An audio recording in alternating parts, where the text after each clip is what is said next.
Magandang gabi po sa inyong lahat. Ngayon ay ikalawang araw ng bagong taon, January 2, 2024. Napaka-exciting po ng bungad ng taon na ito at maraming pangyayari na ating inaasahan, hindi inaasahan at sa susunod na mga araw ay very exciting to watch. Ngayon pong gabi kami ay pinalad na magkaroon ng dalawang importanteng panauhin. Ang una po nating panauhin, hello, wala pa siya, please turn on your camera, ay walang iba, kundi si retired captain ng Philippine Army. He retired as a young captain, si Ginoong Clemente Dado Enrique, PMA Class 83. Baron ng PMA Class 83. Mamaya sabihin sa atin ni Manong kung ano ang ibig sabihin ng Baron. Bakit ito ay isang special na word na kakabit ng kanyang pangalan. At hindi na kailangan ang mahabang pakilala dahil kilala natin siyang lahat. Walang iba, kundi yun lang ang masasabi ko dahil kilala na natin siya. Si Attorney Trixie Cruz Angeles. Huwag kayong kakanta. Huwag kayong kakanta. Ayan. Magandang gabi po sa inyong dalawa. Salamat sa inyong pagtanggap ng aming invitation. So, uunahin natin na tanungin. Kasi po ay mayroong, we will go direct to the point, na meron pong umiikot na isang manifesto, yan, na nagsasaad ng maraming hinanakit ba, or hinaing tungkol sa gobyernong ito. At atin pong hihimayin ng manifesto na yan, at kung ano ang ibig sabihin ng ating kaibigan na si Dado Enrique sa manifestong ito, ay pabaya po ninyo na aking basahin, So ito ang manifesto ng taong bayan para sagipin ang inang bayan. So pabasahin ko po. The Ferdinand Marcos Jr. government has taken the path of oppression, suppression of truth, justice, our basic rights, our freedom of expression. Okay, so ano pa lang, isang sentence pa lang ay talagang ating pagmamasa ng ating kapaligiran ay nangyayari po ito. This government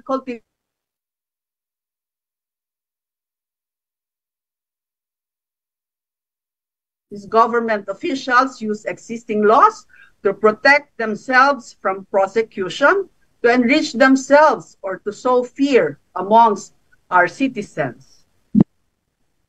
We strongly that our democratic processes and the future of our country is in peril.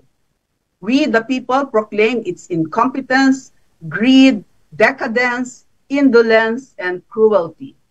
We have demanded that our rights be protected, our grievances redressed, that they put an end to this oppression and wanton profligacy through regular and open accounting for government expenditures and transparency in all transactions. But they refuse to listen and instead meet our reasonable and just demands with arrogance and abuse. When hopelessness and helplessness prevail over the shameless betrayal of our government officials, we have no recourse but to exercise our sovereign will. That we, the Filipino people, effective immediately withdraw support for President Ferdinand Marcos Jr. for betrayal of public trust, and we recognize Vice President Inday Sara Zimmerman Duterte as the President of the Republic of the Philippines by way of succession pursuant to Section 8, Article 7 of the 1987 Philippine Constitution. In God we trust. And there, below that, people are asked to sign. napakabigat po, no, ng mga sinabi ng ating kaibigan si Dado Enrique. Maaari niyo po bang ipaliwanag sa amin ang nilalaman itong manifestong ito at ano po ang inyong basihan kung bakit ang manifestong ito ay isinulat? Yun yung, hello, magandang gabi. Game na, no? Yung lahat yan galing sa puso, reaction yan dun sa mga nangyari ng nakaraan. No? Yung late towards the last quarter ng, actually, yung buong 1.5 years eh. Pero yung na-pronounce siya dahil dun sa yung resolution number 10, nakakagalit yon, yung resolution number 10. Ang tagal ng issue, pero walang pumapansin. Tapos nun, parang deadma. Ano ba naman yung may magsalita, sabihin na, hindi, legal yan. Walang magsalita na legal eh. Parang may tinatago, parang ganun ba? Yun lang naman hinihintay eh, ng mga tao. Tapos nun, dinagdagan pa ng interrupt ko lang po kayo, kapatid na Dado. Ano po ba yung Resolution 10? Well, it was joint na resolution by Congress, lower house tsaka ng Senado, was proposed by Senator Lacson 2011 pa. 2011. So ano na ngayon, no? Ilang years. And then it just says na to maintain the existing system. So ibig sabihin, may kalakaran na ang liquidation ng MOOE nila will be by way of certification. Wala nang resibo. Now, para yung mga matitino siguro may resibo sila, pero walang kaso 'yon, di ba? Magpakita sila. Kaya nga ang hiling lang ay open books, pakita nyo. Kasi hindi pwedeng sabihin legal na legal yan, although hinintay ko sabihin nila legal yan. Pero it breeds corruption. Kasi kunwari, congressman ako o senador ako, magliliquidate ako, pwede na sangkalan yung pangalan ko kasi honorable ako eh. Pero paano kung hindi ako talaga honorable? Magre-liquidate ako niya 5 million. And then, may mga ghost employee ako na tigwa 100,000 consultant. O, lusot ako, kunyari 1 million, 2 million. And ilalagay ko, itatapal ko, everything na nagastos ko under my MOE, okay, walang problema. Kasi pinirmahan ko, Senator, honorable. Mali yun. Because it will breed corruption, really. It will breed corruption. And that's wrong because the moment na kahit 5, kahit piso ng pera ng taong bayan ginalaw mo, mali na talaga yon. Bilyon pa nga itong pinag-uusapan natin. Kaya that's wrong. Yun yung resolution number 10. And apparently up to now, nandiyan pa rin siya. And how long do we expect na kailan niya maayos? Na kailan ayusin yan? The problem is, yung government mismo, the president, hindi naman, wala eh. Parang nasaan ang Pangulo? Alam niyang may mga ugong na ganun, hindi nawawala. That's why, tinanong ni Cacelis, nagkataon, tinanong niya, totoo ba itong 1.8 billion? Tinanong. Tapos, ayun, nakulong. Nakulong sila. Nagtatanong lang eh. Ano bang masama magtanong? In fact, yung tinatanong niya, 1.8 billion lang. Ang pinag-uusapan dito, billion, taon. Simula noong 19 kung kailan, 1987 pa yung nagsimula. O di, ang tagal na. O di, paano mo yun? Ang sa akin kasi, nagkakast ng doubt. All these names na alam mo, na binuto mo pa, masakit para sa akin. Ano? Sa akin lang, ayoko idamay kayo. Para sa akin, masakit para sa akin. Binoto ko itong mga to, in the hopes that they will run this country properly. They will spend the money of the people properly. Tapos madidinig mo, si honorable ganito, si honorable ganon, kung makabati ko sa Senado o kaya sa Congress, ang gagaling. Akala mo, honorable talaga para sa bayan. Pero pagdating do sa liquidation, certification, there's that inconsistency. There's that balat kayo, hipokrito, yun yung pangit. The people deserve better. Okay. Attorney Trixie? Well, may audio naman ako, no? Actually, meron it's po. even a little worse than that. So I appreciate yung passion ni Sel, no? But concurrent resolution number 10, series of 2011, actually is simply a recognition. Kumbaga, finormalize lang nila yung dati na nilang practice since 1987 na ang MOOE, so yan yung budget ng bawat senador o kongresista sa kanilang mga opisina, na ang certificate and liquidation niyan ay by certification only. Ngayon, naiintindihan ko kung bakit nag-umpisa na ganon. Kasi predictable po ang budget ng each office. Senators, congressmen, and so on. And since predictable yan, hindi naman siguro masamang tanungin o maayos ba yung paggastos nito. Halimbawa, may nakalaan yan monthly sa computers. Nakalaan yan for internet, dun sa maintenance ng office and office furniture, yung bond paper, things like that. So, maaari naman natin sigurong tanungin, ganong karami bang bond paper ang ginastos nyo nitong buwan na ito or nitong taon na ito? Ano ang tinatago nila? Simple lang yan predictable expenses yan. But, in addition to that, mayroon pang nakalaan ng mga extraordinary expenses na at the disposal of the House Speaker. Ang House Speaker po ang nagbibigay ng approval para sa individual na mga kongresista na nangangailangan ng travel expenses in excess of what they are budgeted every month.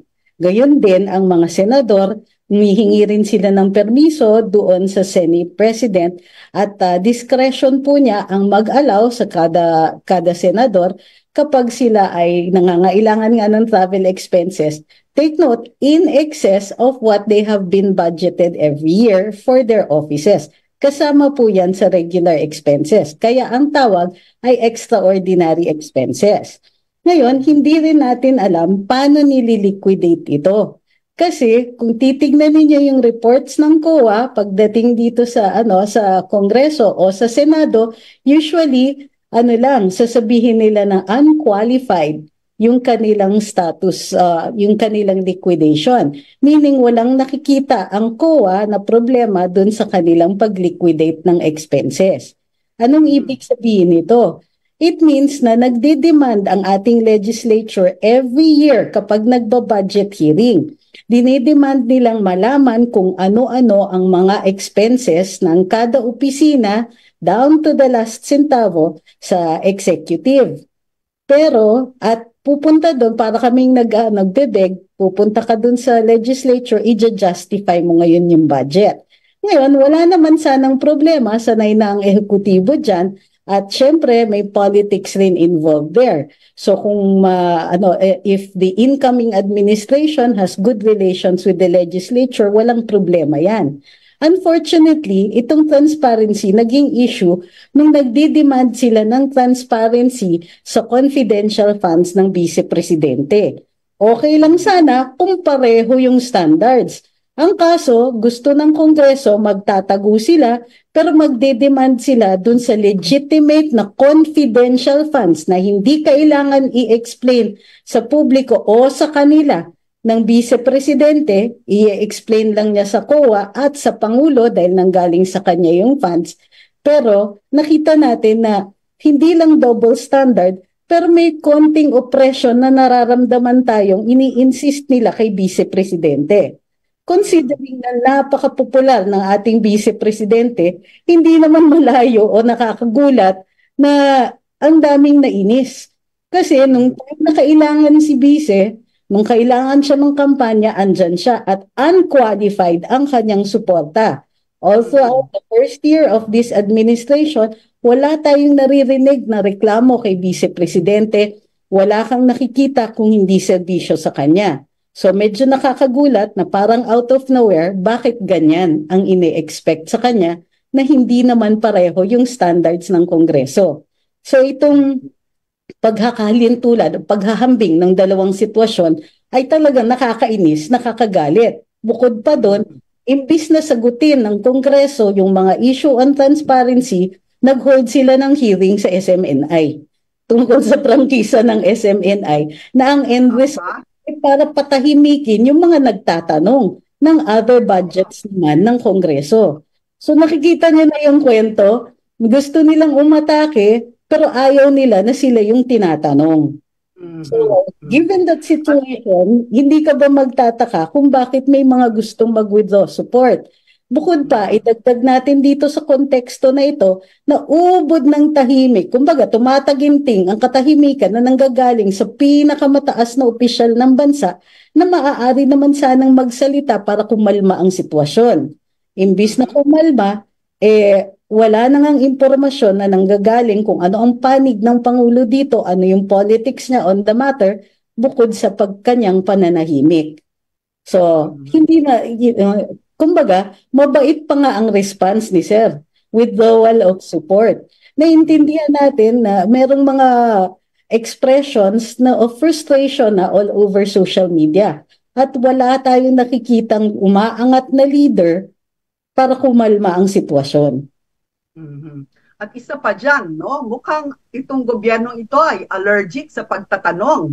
No? Nakita natin, no, nangyari kay Dr. Lorraine Badoy at kay Ginoong Eric Celis, at nakita rin natin na ang mga malalakas ang boses sa social media ay sinasakal, no? Sinasakal ang kanilang karapatan na magpahayag. Kanina lamang umaga ay natagpuan natin na wala na ang account ni Sasro Gando Sasor, no, sa Facebook. No? So, pati ang kanyang messenger ay wala na rin. So, hindi siya makapag-connect sa kanyang mga kaibigan at mga followers. No? Katulad ni Banat Bay, no? At nakikita natin ang pattern ng pag-suppress ng karapatan ng mga tao na magtanong at magpahayag ng kanilang mga damdamin. No? So, ito siguro yung sinasabi ni Kadado na fear, no? They are sowing fear and also they are suppressing our freedoms, no? Truth. So ito po bang, no, napakabigat po ng manifesto na ito at nagtatapos sa withdrawal of support. Ito po ba ay damdamin din, no? I know that you are already retired, but ito po ba ay damdamin din ng mga iba pang retired at higit sa lahat ay ang mga nasa active duty? I'm sure na we have the same feelings, although I cannot speak for them. Lahat ng mga retired, pare-parehas na mga devoted yung mga puso niyan sa bansa. Considering na lumaban sila lahat, lumaban. Ngayon, bago kami maging bangkay, ayaw namin na yung Pilipinas mauwi sa wala. We have come from a long way already. 1986. Ano na ngayon? Nagkaroon tayo ng konting liwanag nung Duterte administration, 2016 up to 2022. Na ang hope sana matutuloy yon, yung mga pagbabago na yon. Mataas yung expectation, yun yung problem yun yung handicap ng administration. Mataas yung expectation, maraming taong umasa, kaya nagkaroon ng botong 31 million Tapos yung kay Sara 32. So halos pareha sila. So the armed forces na retired. Ayaw mangyari na mauwi sa Pilipinas. Yung issue about suppression of truth, mali na yun, di ba? Kasi gusto mong magsalita, gusto mong malaman kung ano ba talaga yung totoo, pero hinaharang. Yung corruption, mali rin yun. Kasi ang hirap-hirap kumita ng mga tao ng pera. OFW, isipin mo yun, halos katulong ka ng mga taong di mo kakilala, tapos nun, pagsisilbihan mo, and then, yung pamilya mo, bubuhayin mo dito, ang mahal ng bigas, ang mahal lahat yung bawang, imagine, mabot pa ng 700. Ako alam ko namamalengke ko So, kumbaga sa ang pangit ng, yung korupsyon na yan, sana wala sana wala. Di ba? Pero yung may nakakalusot at tapos uncheck, pangit. Yung dalawa na yan, mali na kagad Injustice. Yung injustice, ano yung ginawa? Pagka ikaw kinusunada, wala, contempt ka na, kulong ka. SMNI, walang imbestiga. Tanggal yung yung programa. Sila, ito, yung mga nauna, si Bantag, tsaka si, Tebes. Why don't they have their day in court? Diba? Hindi, tinrial by publicity. Sana madepensahan nila yung sarili nila. Kung may mali, day kulong, ganun lang kasimple. Pero, yung tatanggalin ka sa pwesto na sa gobyerno ka, na walang explanation, haka-haka, basta tanggal ka. Pangit eh. Hindi maganda eh. Kumbaga sa parang yung you tag along the line, sunod ka sa akin, parang kang aso, ginagawang robot yung mga tao. And that's dangerous. At yung isa pa, na mas grabe, para sa amin mga men in uniform, yung droga. Once there is a question na nagdodroga yung presidente, whether may totoong video, yung mga may hawak ng video, ilabas nyo. Huwag nyong patagalin. Ilabas nyo yung video kung meron kayong hawak ng video. Sinususpense masyado yung tao eh. Because ang isip ko, kung ang may ugong na yung presidente mismo nagdodroga, it's bad for the country already. Hindi na pwedeng joke-joke na lang to. Hindi na pwedeng Because I waited for Malacanang to make an explanation. Wala eh. Nasaan ang Pangulo? Para sasabi, kung ano na tinitira kay Bongbong, binoto ko yun. Kung baka sinasabi, bangag, durog, yung mga ganun ba? Hindi siya in control. Sino in control? First Lady, tsaka si Tambalolong. Bakit ganun? Hindi tama. Ang binoto ng tao, 31 million, presidente si Bongbong. Hindi si First Lady na isang boto, wala siya eh. Ba't siya magpapatakbo? Why? Why will we allow them to control agencies in government, to connive with corrupt officials, to pay military men kung meron. And then, nila para masunod yung kanilang kagustuhan. Yung kahit suspicion lang o kahit kwentong kutsero lang na yung presidente tumisinghot ng cocaine, it's very, very dangerous for the Philippines, yung future ng bansa natin. Yung malit na tao, yung taga-baryo o taga-squatter area o kahit sino, kahit nga sa syudad, pag ikaw na suspecha, may kwento na ikaw nagdodroga, tukhang. Bakit yung presidente hindi tinutukhang? Why? Nakukurap na yung agency. Nakukurap na walang maglakas ng loob, itukhang. Kung ako lang itutukhang ko yan eh. Kasi you are talking of the highest position in the land na inalay natin yung buhay natin ngayon at buhay ng mga anak natin, yung pamilya natin. Hindi pwedeng ganon. Because, nakakatakot yung mangyayari sa atin because magiging narco state tayo. Yung presidente dapat ang lumalaban sa droga, hindi yung tumitira ng droga. Okay, back to you. I think isa sa mga recently ay lumabas ang isang survey na ang satisfaction rating ng presidente ay bumaba. At palagay ko ay dahil yan sa ilang bagay. Unang-una ay ang disappointment ng mga tao na bumoto sa kanya on the basis of continuity. Inaasahan ng mga tao na bumoto sa kanya na ipagpapatuloy niya ang laban sa droga, ipagpapatuloy niya ang foreign policy ng Pangulong Duterte, pagpapatuloy niya yung ang iba niyang pagpapatuloy, yung kanyang paglaban sa ICC, na talagang pinaglalaban niya yung soberenya ng Pilipinas na hindi tayo po pwedeng pakialaman ng International Criminal Court, at iba pang mga bagay na talagang doon nakabase yung malaking suporta ng presidente na kung saan siya ay he finished really strong, 87% when he was already out of office, So I think that iyan ang ilan sa mga dahilan ng dissatisfaction ng mga Pilipino sa gobyernong ito. Attorney TCA, Trixie?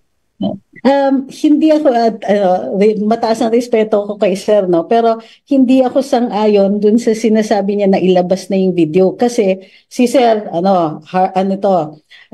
illustrious naman dirigma ito at may digmaan na nangyayari ngayon, but it is in the area of communications kasi ang nakikita natin dito ay mayroong hinanaing ang mga tao at hindi nahihiya ang taong bayan, syempre karapatan nila na magsabi kung ano ang mga pagkukulang ng administrasyon at kung ano ang gusto nilang makita na accomplishments. Bukod pa dito, valid naman din po ang obserbasyon ng iba't iba sa ating mga mamamayan na iba yung ipinangako na sa atin during the campaign at iba ang pangyayari ngayon. Wala pang 2 taon na nabubuo ang administrasyon, bumaliktad na sa lahat ng pangako.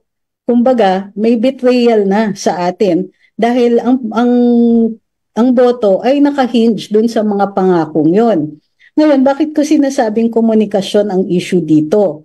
Dahil hindi nagsasalita ang administrasyon through official channels, kung mapapansin ninyo. Iba-iba ang mga nagsasalita para sa administrasyon o para sa Pangulo. And it's not even any official spokesperson at hindi din po ang press secretary. Wala po masyadong nangyayari o lumalabas doon sa PCO kundi yung mga official na press releases. Pero para doon sa mga tumataginting na mga issue, kuryente, tubig, pagkain, transportasyon, internet, ang naririnig lang natin ay yung mga trolls. Lalong-lalo na pagdating dito sa issue ng transparency and oppression, ang mga sumasagot ay mga internet trolls, kumbaga na tinatawag natin. At tumataginting din yung issue na bayaran sila gamit ang pondo ng gobyerno. So malaki sana dapat na kailangan pananagutan ng gobyerno dito o kailangan man i-clear out ng ating gobyerno, i-clear the air regarding these people. Kasi saan kayo nakakita, ginagarantiya ng ating saligang batas ang karapatan magsalita at magpahayag.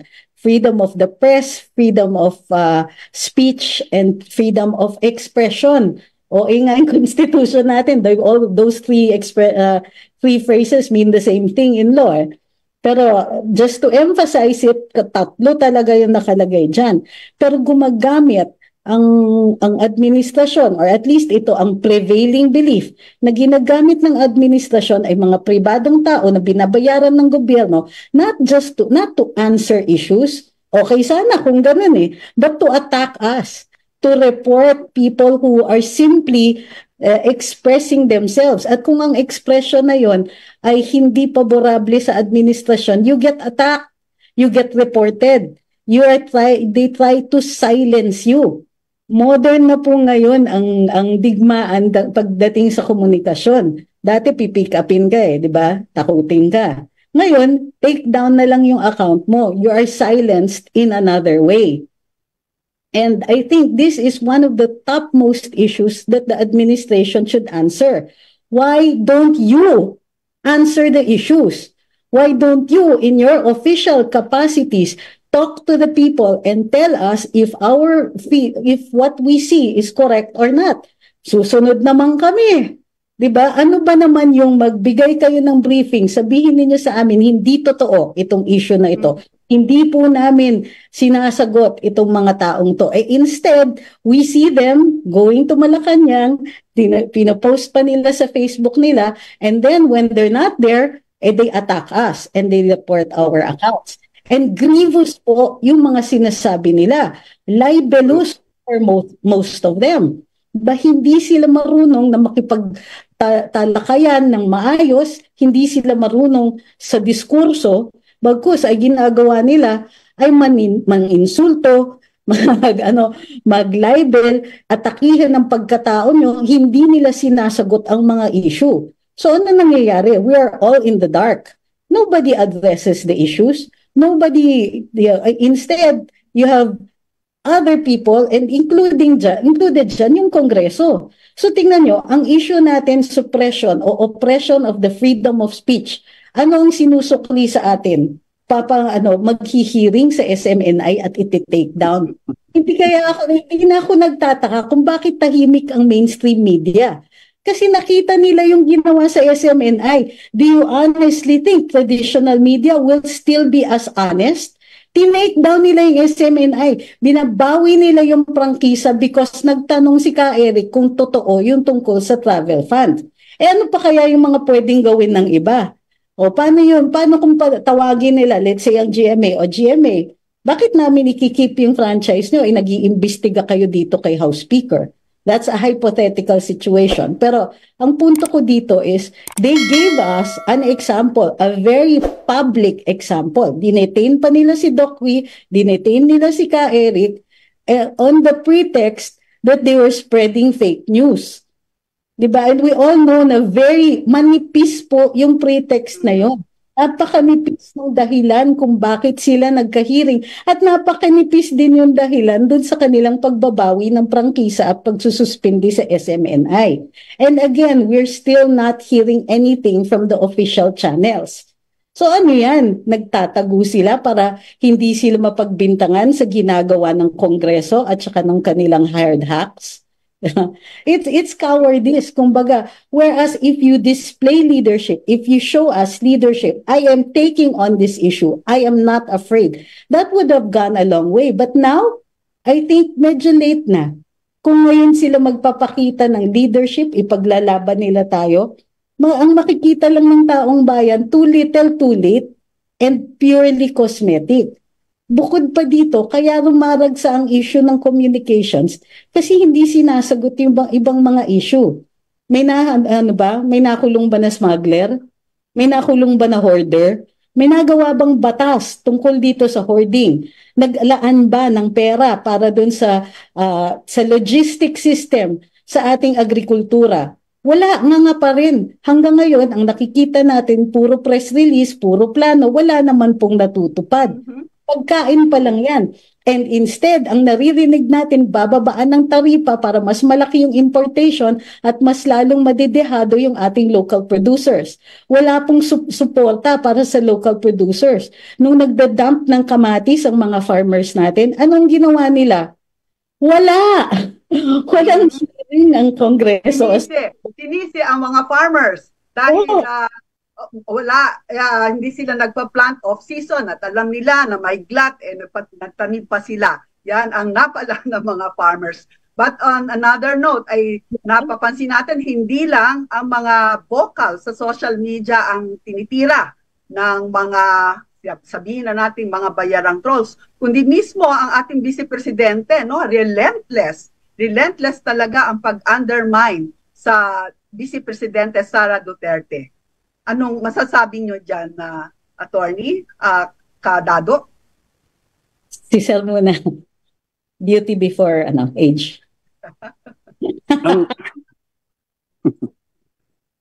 Wala.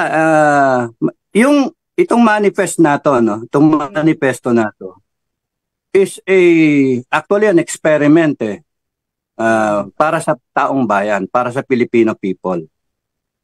Kung ang taong bayan nararamdaman nila yung lahat ng sinabi ni Attorney Trix, lahat ng sinabi ko, lahat ng komento natin na pare-parehas tayo para tayong nagkopyahan na fill in the blanks, ano yung masasabi mo sa gobyerno? Ito. And then yung dulo, nasaan ang Pangulo?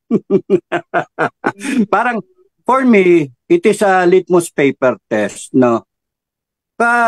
Ang pwedeng mangyari dyan, number one, pagka sa ngayon tumatawa sila, ano lang naman ang pumirma, 5,000 lang. It is not representative of the Filipino people. Yun, tinatawanan lang nila yan. Pero makikita mo, grabe ang atake ng troll. Grabe. Merong mga mura, merong hinamon ako ng barilan, merong tanggalan ako ng pensyon. Tanggalan ako ng pensyon. Maggago, wala naman akong pensyon So, grabe yung pananakot. Tapos, pastusan talaga. Pero, yun yung right nila Sige, kasi bayaran naman no? Ang ano dito, bakit kayo takot na takot? Hayaan mo yan, no? Magpirma yung tao because it is the right. It is the right, no? Now, kaya nga sinasabi, sovereign will di kunyari hanggang 10,000 lang yan, then, BBM is still the president. Diba? Hurra! He's still the president hanggang 2028. Diba? Pa rin sila, Walang no? problema. Masaya. Masaya sila. Now, be sure, Filipinos, kayo, I'm talking to the Filipino people, be sure kung ganyan yung magiging ano natin, aba, kente kayo sa droga, maging droga yung ano natin. Tapos, wala na tayong freedom of expression. Sarado yung mga stasyon. Kundi kaya, binabayaran sila kung ano yung gusto nating marinig. Niluluto tayo sa sariling mantika ang pinambabayad, taxes ng taong bayan. Lahat ng batas na gusto nilang gawin, mapapasa nila, which will favor them. Yung tsa-tsa, mangyayari yon. Wala tayong alam-alam na yung kung anong gagawin nila doon sa tsa-tsa, that will magnify, that will yung strengthen their hold on power, and we will not have the power to stop them because every agency in government is already corrupted by 2028. That's why the manifesto, I'm withdrawing support because I see sense na kung ito lahat na ganyan, tapos itong natitirang matino, si Inday, abay, sasakmalin din eh. Sasakmalin. And then what will we have na pag-asa? From a military man na pwede ko sabihin, hindi, mag-ano tayo, mag-revolusyon tayo, mag-ano tayo, mag-kudeta, maghunta tayo. Alam ko, illegal yun eh. Ayoko na illegal. Ang gusto ko, yung proseso na pwedeng masapawan, yung magawa natin yung tama as a Filipino people. Kaya, kayo, kung hayaan nyo na ganyan, fine. I will not leave the country na ganyan, delikado. Corruption, all over. Yung droga, all over. Krimen, all over. Wala, nasaan yung Pangulo? Lumulubog yung barko. Pagka tumalong ka sa dagat, ang ano ng dagat, ang lakas ng alon, ang daming pating, tapos malamig pa yung tubig. Abi, mamamatay ka rin. So, ang gagawin mo, doon ka na lang sa barko. Sama-sama kayong lulubog. Sama-sama tayong Pilipino, lulubog yung bansa natin. That's why ang tanong nasaan yung pangalawa na kapitan? Nasaan yung second in command? Kami, pagka nasa gera kami, nakita namin yung official namin. Sir, tapos harapin ka. Ano yun? Confused na, hindi alam yung gagawin eh. Kasi ang daming kalaban, humahaging na yung bala. Sir, mamamatay tayo dito, sir. Anong gagawin natin? Anong maganda gawin? Wala, confused. Kaya the second in command takes over. Takes command. Kasi mamamatayan ka ng sundalo. That's how we feel.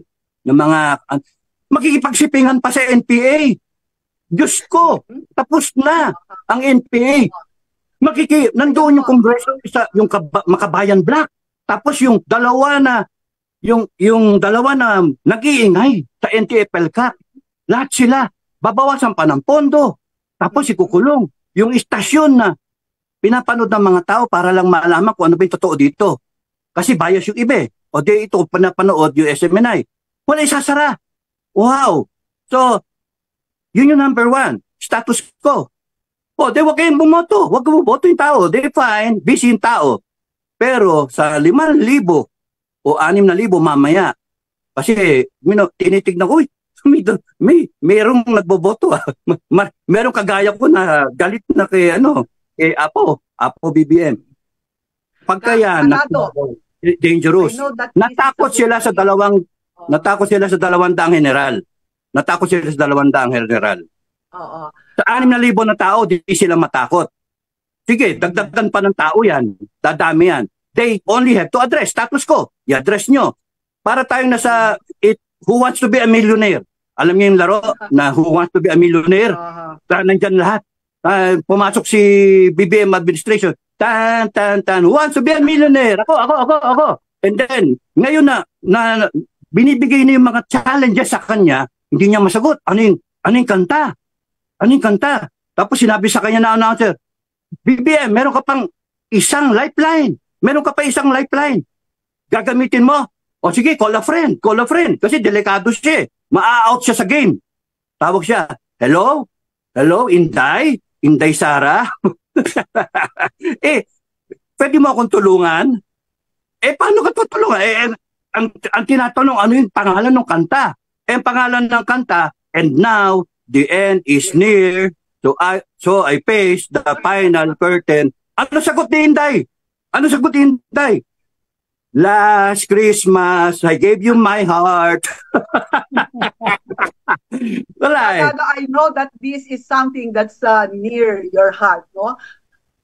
Ano po ang inyong thoughts regarding amnesty? Ayan. Ano po ang masasabi nyo tungkol sa offer of amnesty ng gobyernong ito? Dati naman nag-offer ng amnesty eh. Kahit kami pa noon. Panahon 19kopong-kopong, 1980s, 1990s, laging may amnesty. Lagi kasi yung government is always willing to give a second chance. Pero natutunan na ng gobyerno, supposed to be, natutunan na yung peace talks na yan has always been used to strengthen the CPP, NPA, NDF, to strengthen them. And before you know it, patapos ng peace talks, malakas na naman sila, nangaambus na naman sila, and then patay na naman yung mga sundalo.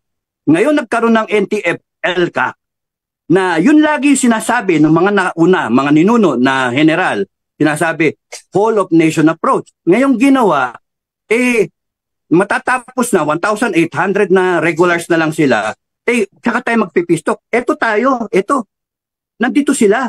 Ba't ka babang ganon? Hindi naman titigil yung amnesty, sige naman yung amnesty. Ba't kinakailangan tayo magpistok? Sige. Ang dapat nga dyan, you lay down your firearms, surrender, no conditions, and then we'll give you a new life. Ganon kasimple. Kasi nung pumasok yung mga yan, bata, high school, o iba college, na maalab ang damdamin, na-attract sila ng mga recruiter, sometimes na nagre-recruit, babae pa, na maganda, tapos nun, papasok sila. Yun yung ano. Ang sabi ko nga nung nasa farm ako uy, paparecruit ako kasi babae daw na maganda Attorney Trixie. Yun yung ano, okay lang yung amnesty, okay lang yun. Go back to the fold of the law. We give you a new life as Filipinos, but never again take up arms against government. Illegal yun Illegal yun. Just the same as right now, never take arms against government. Retired military men, do not take arms against government. May mga naghihikayat. Armed forces remain intact. You do not break up. Kung meron dyan mag-offer ng mga yung bayad-bayad, remain intact. Si General Browner, magaling yan. Tapos sa PNP, magaling din. So, okay tayo. Ang ano lang dyan, let the Filipino people, by way of the manifesto, decide. Kung ayaw ng tao, wag. It will fizzle out. Diba? So, mag-status ko siya. And will still be the president.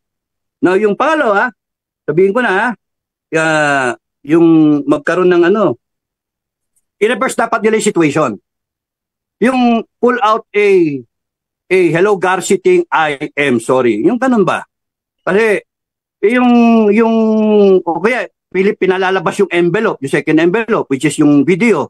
Pwede, unahan mo. Nung may hello Garci tape, naglabas kaagad yung press secretary. Eto, dalawa yung tape. Isang original, isang fake. Pinalabas nila, inunahan nila. Dapat i-explain nila. Tama yung sinasabi na Tony Trix. Explain. Explain lang naman para ma-reverse situation.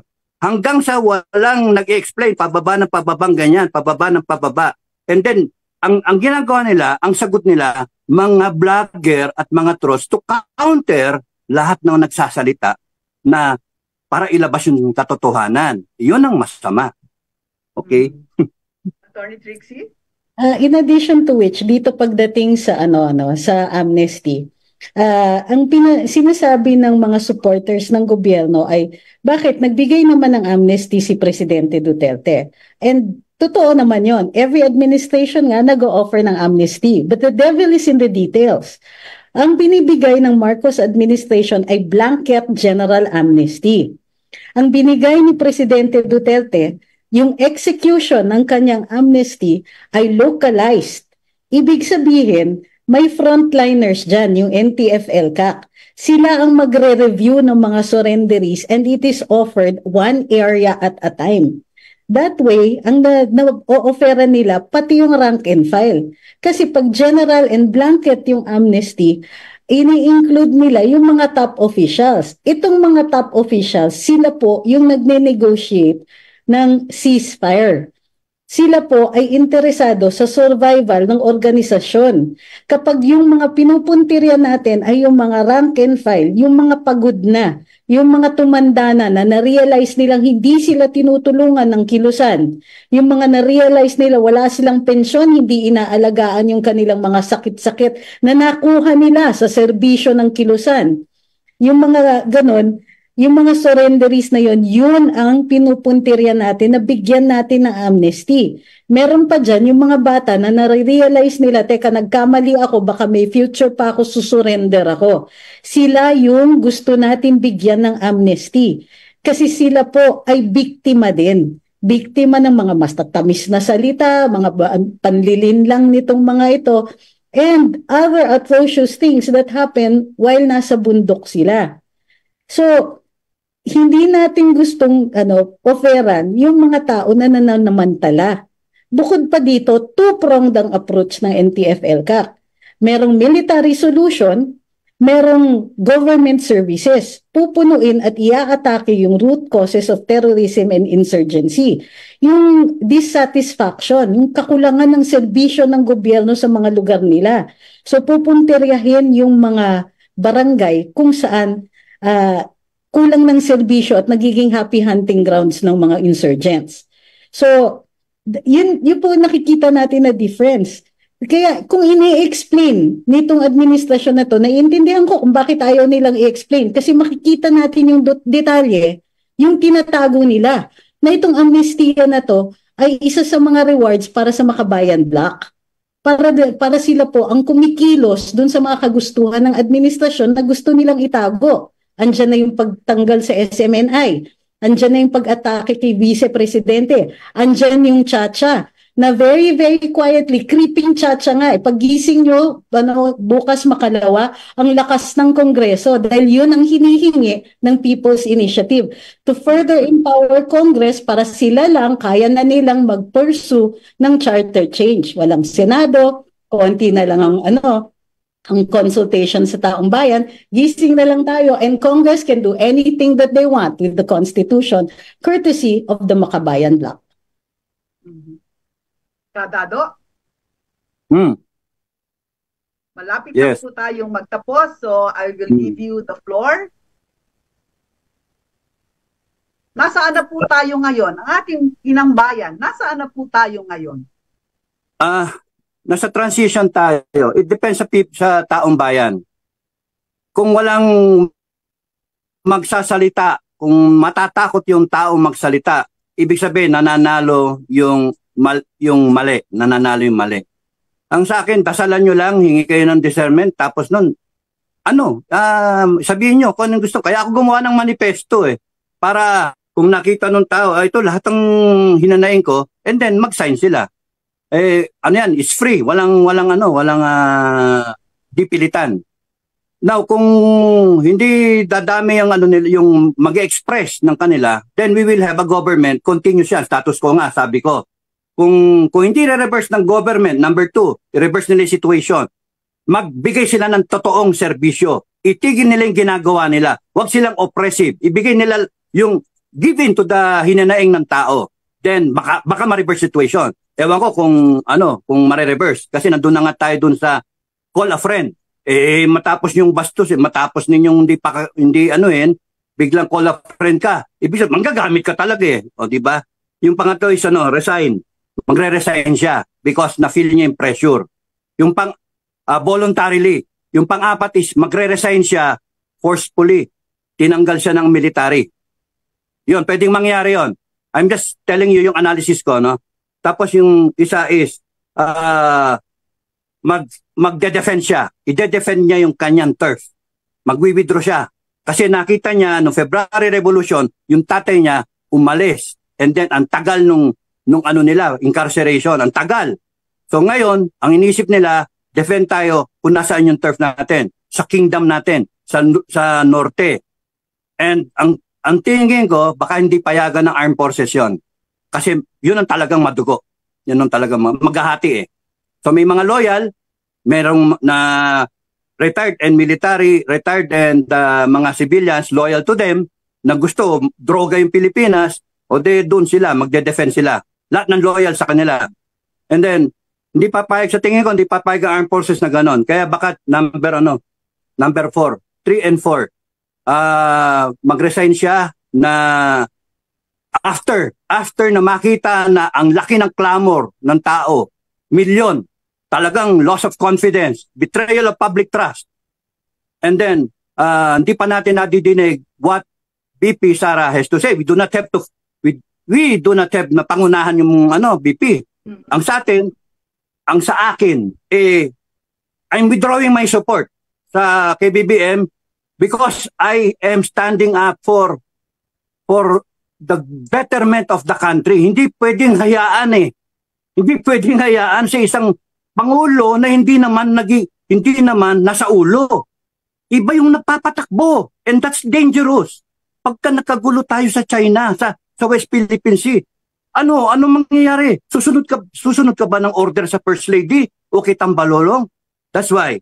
So yun yung mga pwedeng mangyari, no? So God save the Philippines. I hope that you are all aware of what's happening. Para sa akin, hindi pwedeng palakpasin. Kinakailangan tayuan to and express our concern for the country. May mga nagsabi, ba't di nilang patapusin? Baka magtanda baka hindi pwede nang hindi patapusin. Babalik tayo doon sa dati. Yung status quo. Payaman, suppression, droga, NPA. Di ba? Ayoko bumalik doon. Okay, thank you. Salamat po. Attorney Trixie? Short lang?